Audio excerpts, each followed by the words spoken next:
আসসালামু আলাইকুম viewers, MJ Tech Town YouTube চ্যানেলে আপনাকে স্বাগতম। সম্পূর্ণ ভিডিও জুড়ে আছে আমি জুয়েল। তো আজকে আপনার কাছে বিষয়টা দেখাতে যাচ্ছি, সেটা হচ্ছে আপনারা কীভাবে আপনার উইন্ডোজ 10 অথবা উইন্ডোজ 11 মধ্যে কীভাবে আপনারা ইন্টারনেটের স্পিড মিটার সেট করবেন।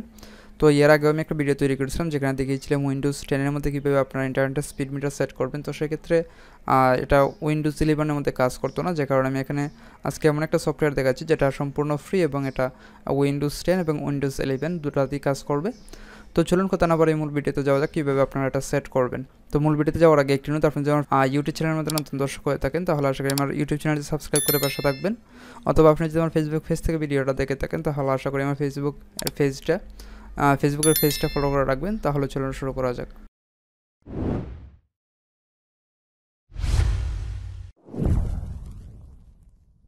তো এই সফটওয়্যারটা আপনারা পাবেন মাইক্রোসফট স্টোরের মধ্যে। তো এটা আমি ওপেন করলাম। ওপেন করার পরে আপনার যে মাইক্রোসফটের অ্যাকাউন্ট থাকবে সেটা লগ ইন করে নেবেন।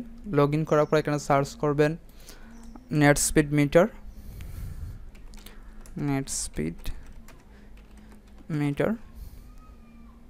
তো দেখতে পাচ্ছেন এখানে সাজেশনের মধ্যে চলে আসছে, এটা সবুজের আইকন আছে, আর সবুজ যে লোগোটা আছে এটা ওপেন করবেন। তারপর এখানে দেখতে পাচ্ছেন গেট লিখে আছে, তো গেটের মধ্যে ক্লিক করবেন, তাহলে এটা ডাউনলোড হবে। এটা নির্ভর করবে আপনার ইন্টারনেটের স্পিডের উপর। আপনার ইন্টারনেটের স্পিড যদি ভালো হয় তাহলে তাড়াতাড়ি ইনস্টল হয়ে যাবে, এবং যদি আপনার ইন্টারনেটের স্পিড স্লো হয় তাহলে আপনার এটা ডাউনলোড হতে একটু সময় নেবে। তো আমার ডাউনলোড হচ্ছে।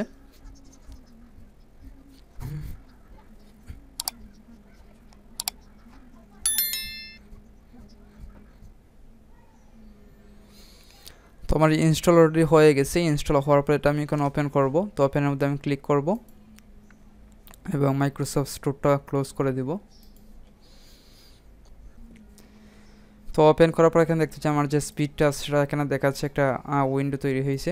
তো আমরা অবশ্যই এটা এখানে রাখবো না, আমরা এটা টাস্কবারে নিয়ে আসবো। তো টাস্কবারে নিয়ে আসার জন্য আমাদের সেটিংয়ে যেতে হবে। তো এখন 1 বাই আমি এখানে স্টেপ দেখিয়ে দিব কীভাবে আপনারা সেট করবেন। তো এটার মধ্যে রাইট বাটন ক্লিক করবেন। রাইট বাটন ক্লিক করার পর এখানে দেখতে পাচ্ছেন সেটিংস লিখে আছে, তো সেটিংসের মধ্যে আমরা ক্লিক করব। তারপর হচ্ছে এখান থেকে আপনারা ফন্ট, তারপর ব্যাকগ্রাউন্ড কালার এগুলো চেঞ্জ করতে পারবেন। তো এখানে আমি দেখিয়ে দিচ্ছি কীভাবে আপনারা চেঞ্জ করবেন। তো প্রথমে এখানে আমি ফন্টটা চেঞ্জ করতেছি। আপনার পছন্দ অনুযায়ী একটা ফন্ট সিলেক্ট করবেন। আমি এই ফন্টটা সিলেক্ট করলাম। তারপর হচ্ছে অ্যাপ্লাই, ওকে।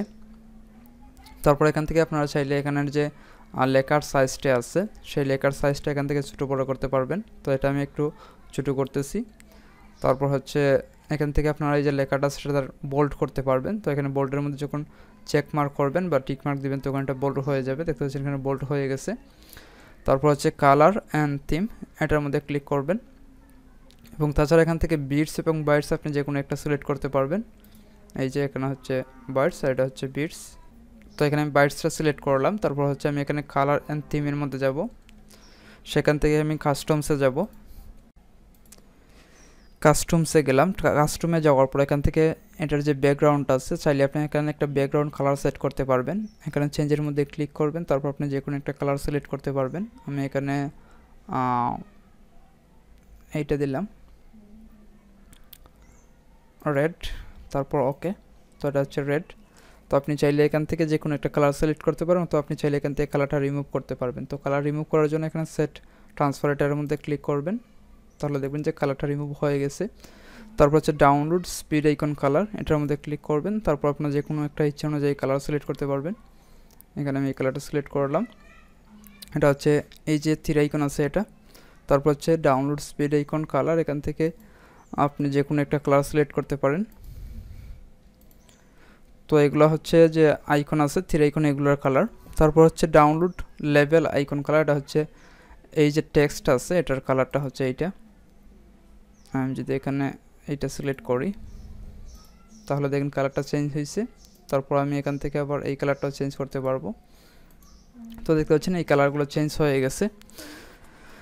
তারপর আমি অন্যান্য যে সেটিংগুলো আছে সেগুলো দেখাতে যাচ্ছি। তো এটা আমি ক্লোজ করে দিলাম। ক্লোজ করার পরে এখান থেকে রাইট বাটন ক্লিক করবেন। ক্লিক করার পর কিপ ইন টাস্কবার, যখন আপনি এটার মধ্যে ক্লিক করবেন তাহলে এটা টাস্কবারের মধ্যে চলে আসবে। দেখতে পাচ্ছেন এখানে টাস্কবারের মধ্যে চলে আসছে।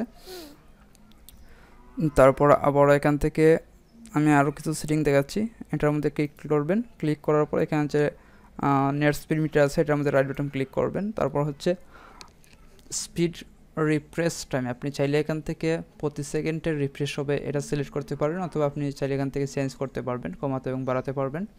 তারপর হচ্ছে অ্যাডাপ্টার এনআইসি সেটিংস, এখানে ক্লিক করবেন। যদি আপনার অটোমেটিকলি এখানে স্পিড মিটারটা কাজ না করে তো সেক্ষেত্রে এখানে ওটু সিলেক্ট করা আছে, আপনার যে ইথারনেট হোক অথবা ওয়াইফাই হোক যেটা আপনার কানেক্ট থাকবে সেখান থেকে এটা অটোমেটিক সিলেক্ট করে নেবে। যদি আপনার অটোমেটিক সিলেক্ট না করে তাহলে এখানে ম্যানুয়াল সিলেক্ট করবেন। তারপর প্লিজ সিলেক্ট অ্যাডাপ্টার, এটার মধ্যে ক্লিক করে আপনি আপনার যে অ্যাডাপ্টার আছে, আপনার যদি ওয়াইফাই হয়ে থাকলে তাহলে ওয়াইফাই সিলেক্ট করবেন, তো আপনি যদি ইথারনেট ইউজ করে থাকেন তাহলে এখানে ইথারনেটটা সিলেক্ট করবেন। তো যেহেতু ওটু কাজ করতেছে আমি এখানে ওটু সিলেক্ট করলাম, তারপর এটা ক্লোজ করলাম। আবার রাইট বাটনে ক্লিক করব। ক্লিক করার পর দেখতে পাচ্ছেন এখানে চেঞ্জ ইউআই পজিশন, আপনি চাইলে এখানের যে লোকেশনটা আছে যে এখানে যেটা আছে আপনি চাইলে এখান থেকে সরাতে পারবেন। তো এখানে আমি চেঞ্জ ইউআই পজিশনের মধ্যে ক্লিক করব। তারপর এখান থেকে দেখতে পাবেন আমি কীভাবে সেট করতেছি, দেখতে পাচ্ছেন এখানে সেট হচ্ছে। তারপর ক্লোজের মধ্যে আমি ক্লিক করব। আবার আমি এখানে যাচ্ছি, রাইট বাটন ক্লিক করব।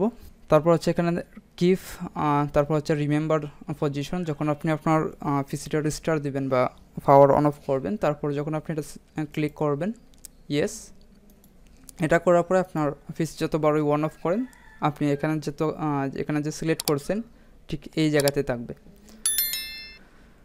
তো আশা করি বুঝতে পারছেন। আজকের মতো এখানে বিদায় নিচ্ছি। ভালো থাকবেন, সুস্থ থাকবেন, আবার দেখা হবে নতুন টিউটোরিয়াল নিয়ে। আল্লাহ হাফেজ।